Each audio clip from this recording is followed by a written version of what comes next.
Are you tired of endlessly scrolling through recommended videos, desperately trying to remember that one video you loved but can't quite find? Today, I'll show you how to pause your search and delve into the goldmine that is your YouTube watch history. First of all, open YouTube on your favorite browser.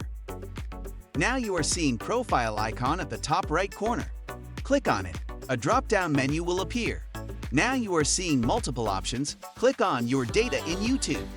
Scroll down. Here you are seeing YouTube Watch History and YouTube Search History. Click on On button. Here you are seeing Turn Off button. Click on it. Read the instructions and then click on Pause. And then press OK. Finally, you have paused search and watch history on YouTube. If the video helped you in any way, please make sure to subscribe to our YouTube channel.